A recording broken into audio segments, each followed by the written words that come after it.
Hello friends, स्वागत है आप सभी लोगों का हमारे चैनल क्विक स्टडी में। मैं कुमार बेस्ट। इस वीडियो के माध्यम से दोस्तों आपके यहाँ पर कराऊंगा सोल्जर कलर का पेपर दोस्तों, जो कि लखनऊ का पूछा गया है। और ये दोस्तों हमें कमल चौधरी जी ने दिया था। यहाँ पर आप देखते हैं बिल्कुल आपका ओरिजिनल पेपर है। यहाँ पर आप क्वेश्चनों को देखेंगे दोस्तों, जो आपके आर्मी में पूछे गए थे क्लर्क में। और शुरू करने के पहले छोटी सी एक दरख्वास्त करना चाहेंगे, यदि आपने दोस्तों हमारे चैनल को सब्सक्राइब ना किया हो तो प्लीज़ सब्सक्राइब कर लें, ताकि आपको इस प्रकार की वीडियोज़ लगातार मिलते रहें। तो शुरू करते हैं, क्वेश्चन को देखेंगे आप आराम से दोस्तों। ठीक है, सेक्शन नंबर ए आपको दिखता है दोस्तों। यहाँ पर आपको 5 क्वेश्चन सामान्य ज्ञान के पूछे जाते हैं, अर्थात जीके के पूछे जाते हैं। तो देखिए शुरू करते हैं, क्वेश्चन को देखते हैं। पहला क्वेश्चन दिखता है दोस्तों आपको, फीफा का मुख्यालय कहाँ पर स्थित है, अर्थात आपको बताना है where is the headquarter of FIFA. दोस्तों यहाँ पर देखिए, जो फीफा का यदि आप फुल फॉर्म देखें तो आपका होता है federation international D football association. अर्थात दोस्तों एक प्रकार से ये फुटबॉल का आयोजन कराता है। तो इसका मुख्यालय जो आपका पड़ता है दोस्तों, वो आपका पड़ता है स्विट्जरलैंड में, या फिर आप कहें दोस्तों ज्यूरिक में। तो यहाँ पर आपको देखिए ज्यूरिक दिया है, जो कि आपका स्विट्जरलैंड में ही पड़ता है। तो ऑप्शन नंबर आपका सी वाला सही हो जाएगा। अगला क्वेश्चन दिखता है दोस्तों आपको, स्टेनलेस स्टील बनाने में स्टील में कौन सा वाला तत्व मिलाया जाता है, अर्थात आपको बताना है which element is added to steel to produce stainless steel.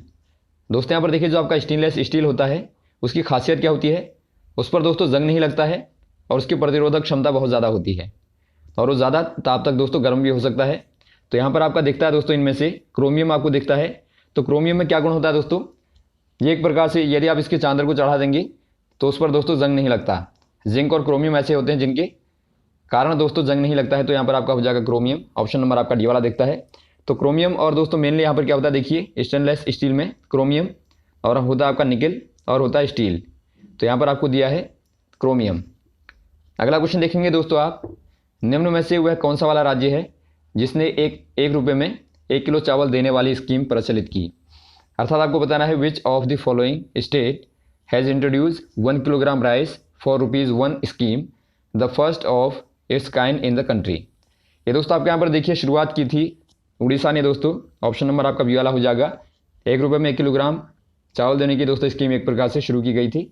उसके बाद दोस्तों यहाँ पर देखिए बाद में तमिलनाडु में भी दिया गया, और अभी हाल में दोस्तों मध्य प्रदेश में भी दिया जाने लगा है। तो यहाँ पर आप शुरुआत की बात करें तो आपका उड़ीसा दोस्तों सही हो जाएगा।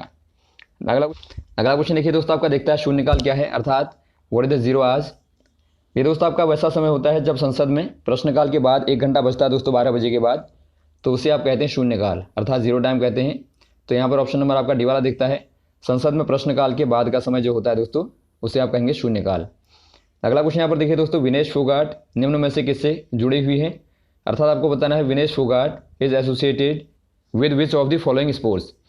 ये दोस्तों शतरंज होगा, या कुश्ती होगा, या बैडमिंटन होगा, या क्रिकेट होगा। ये यहाँ पर हो जाएगा कुश्ती। विनेश फोगाट दोस्तों कुश्ती प्लेयर हैं। तो ऑप्शन नंबर आपका बी वाला सही हो जाएगा। अगला दोस्तों आपको सेक्शन नंबर बी देखता है, जहाँ पर आपको सामान्य विज्ञान के क्वेश्चन मिलेंगे, अर्थात जीएस के दोस्तों 5 क्वेश्चन आपको मिलेंगे। देखिए पहला क्वेश्चन क्या दिखता है दोस्तों आपको, डेडेस ग्रंथि मानव शरीर की सबसे बड़ी वाली ग्रंथि है, अर्थात आपको बताना है डेडेस is the largest gland of human body. ये दोस्तों आपका बार बार पूछा जाता है। जो लार्जेस्ट ग्लैंड है वो हो जाएगी दोस्तों लिवर, या फिर आप कहें यकृत, जो कि दोस्तों मानव शरीर में सबसे बड़ी वाली ग्रंथि है। यदि आपको छोटी की बात करें दोस्तों, तो वो आपकी होती है पीयूष ग्रंथि। तो आपकी छोटी वाली दोस्तों पीयूष, या फिर आप कहें पिट्यूटरी। अगला क्वेश्चन देखिए दोस्तों, निम्न में से कौन सा नोबल गैस का तत्व नहीं है, अर्थात आपको बताना है which one of the following is not an element of noble gases. ये दोस्तों आपका नियॉन होगा, या जेनॉन होगा, या हाइड्रोजन होगा, या हीलियम होगा। ये दोस्तों आपके यहाँ पर हो जाएगा हाइड्रोजन, जो कि दोस्तों एक प्रकार से नोबल गैसेस का दोस्तों एलिमेंट नहीं है, अर्थात नोबल गैसों में नहीं आता। अगला क्वेश्चन देखिए दोस्तों, निम्न में से कौन सी वाली धातु भविष्य की धातु कही जाती है, अर्थात which of the following is known as the metal of future. Metal of future दोस्तों यहाँ पर देखिए टाइटेनियम को कहा जाता है। ऑप्शन नंबर आपका सी वाला दिखता है। टाइटेनियम को दोस्तों भविष्य की धातु कहा जाता है, क्योंकि इसका इस्तेमाल दोस्तों बहुत जगह किया जाता है।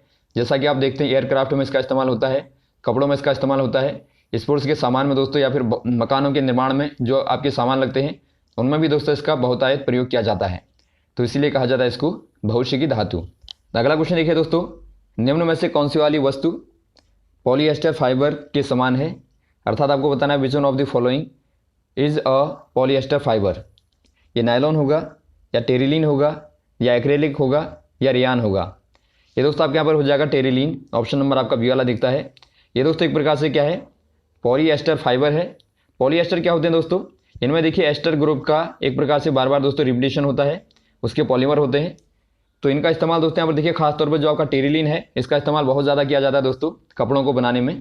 जो खासतौर पर पैंट शर्ट आती हैं उनमें दोस्तों खासतौर पर टेरिलीन का ही इस्तेमाल किया जाता है। तो यहाँ पर आपका हो जाएगा ऑप्शन नंबर बी वाला। अगला क्वेश्चन देखिए दोस्तों, उस धातु का नाम बताइए जो कमरे के तापमान पर ठोस रहती है लेकिन जब हथेली पर रखी जाती है तो पिघलने लगती है। अर्थात दोस्तों आपको बताना है name the metal which is solid in room temperature but it start melting when kept on palm. ये दोस्तों यहाँ पर देखिए हो जाएगी गैलियम। गैलियम और सीजियम दोस्तों ऐसी धातुएं होती हैं जिनको यदि आप हाथ पर रखें दोस्तों तो ये पिघलने लगती हैं, क्योंकि इनका जो गलनांक होता है वो बहुत कम होता है। गलनांक अर्थात जो आपका मेल्टिंग पॉइंट होता है दोस्तों वो बहुत कम होता है, इसीलिए ये दोस्तों हाथ में रखते ही पिघलने लगती हैं। तो ऑप्शन नंबर आपका सी वाला सही हो जाएगा। अब यहाँ पर देखिए दोस्तों आप सेक्शन नंबर डी में आ जाइए, जहाँ पर आपको कंप्यूटर के 5 क्वेश्चन मिलेंगे। पहला क्वेश्चन दिखता है दोस्तों आपको, सुपर कंप्यूटर सबसे पहले किसके द्वारा डिज़ाइन किया गया था। अर्थात आपको बताना है super computers we are primarily design by. ये दोस्तों यहाँ पर देखिए कौन हो जाएंगे, सीडेक होंगे या हेवलेस पैकर्ड होंगे या IBM होंगे या सेमूर क्रे होंगे। ये दोस्तों यहाँ पर हो जाएंगे सेमूर क्रे। ऑप्शन नंबर आपका डी वाला सही हो जाएगा। इन्होंने ही दोस्तों सर्वप्रथम सुपर कंप्यूटर को डिज़ाइन किया। यदि आप भारत की बात करें दोस्तों तो भारत में हो जाएंगी परम शिवे दोस्तों भारत में हो जाएंगे जिन्होंने प्रथम बार भारत में डिज़ाइन किया था सुपर कंप्यूटर को। अगला क्वेश्चन देखिए दोस्तों, डाटा डैश डैश बन जाता है जिसे मानव आसानी से समझ सकता है। अर्थात आपको बताना है data becomes dash dash when it is presented in a format that people can understand. ये दोस्तों यहाँ पर देखिए क्या हो जाएगा, सूचना होगा या ग्राफ होगा या प्रोसीड होगा या प्रेजेंटेशन होगा। ये दोस्तों आपका इन्फॉर्मेशन हो जाएगा, सूचना हो जाएगा, जिसको सामान्य व्यक्ति दोस्तों पढ़ भी सकता है, समझ भी सकता है, उसको आप कह देंगे इन्फॉर्मेशन अर्थात सूचना। अगला क्वेश्चन देखिए दोस्तों, कंप्यूटर की सबसे पुरानी वाली व्यावसायिक भाषा कौन सी है। अर्थात आपको बताना है oldest form of commercial computer language is called. ये दोस्तों क्या होगी, फॉरेट्रॉन होगी या बेसिक होगी या मशीनी भाषा होगी या कोबाल होगी। ये दोस्तों यहाँ पर हो जाएगी फॉरेट्रेन। ऑप्शन नंबर पहला वाला दिखता है दोस्तों, ये आपकी पुरानी कॉमर्शियल लैंग्वेज कही जाती है दोस्तों। यदि आप इसका फुल फॉर्म देखें दोस्तों आपका होता है फॉर्मूला ट्रांसलेशन। तो फॉर्मूला ट्रांसलेशन को ही दोस्तों आप एक प्रकार से फॉरेट्रेन कहते हैं।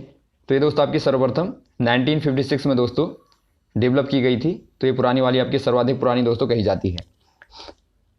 अगला क्वेश्चन देखिए दोस्तों, एक पिक्सल डैश है। अर्थात आपको बताना है अ पिक्सल रिफर्स टू।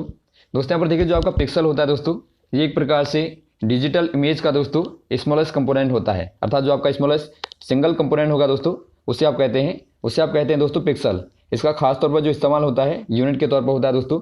तो यहाँ पर देखिए आपका पहला वाला दिखता है आपको the smallest discrete component of an image on a computer screen. अर्थात कंप्यूटर स्क्रीन पर प्रकट होने वाले शब्द बिंदु। तो ऑप्शन नंबर आपका पहला वाला सही हो जाएगा। अगला क्वेश्चन दिखता है दोस्तों आपको OSI मॉडल में डैश होते हैं। अर्थात आपको बताना है द OSI मॉडल हैज़। इसमें दोस्तों यहाँ पर लेयरें आपको बतानी कितनी होती हैं। OSI का यदि आप फुल फॉर्म देखेंगे दोस्तों तो ये आपका होता है ओपन सिस्टम इंटरकनेक्शन। अर्थात दोस्तों एक प्रकार से क्या करता है, सिस्टम के इंटरकनेक्शन के बारे में दोस्तों आपको इन्फॉर्मेशन बताता है। हमें बताता है दोस्तों नेटवर्क के कनेक्शन के बारे में, जो बेसिकली कनेक्शन होता है उसके बारे में दोस्तों बताता है। तो इसमें दोस्तों 7 लेयर्स होती हैं, अर्थात 7 परतें होती हैं। ऑप्शन नंबर डी वाला आपका सही हो जाएगा। तो ये रही दोस्तों आपके 3 सेक्शनों के क्वेश्चन। और इसमें दोस्तों जो आपके मैथमेटिक्स के क्वेश्चन आए थे वो आपके बिल्कुल सेम थे, इससे पहले आपको बताए जा चुके हैं। जो आपका दूसरा वाला पेपर डाला था वही क्वेश्चन दोस्तों यहाँ पर मैथमेटिक्स के आए थे, तो उनको दोस्तों यहाँ पर हमने नहीं लिया है। तो यहाँ तक आप तैयार करेंगे, बचे क्वेश्चन को दोस्तों आपको बाद में बताएंगे। ओके, थैंक्स, जय हिंद, जय भारत।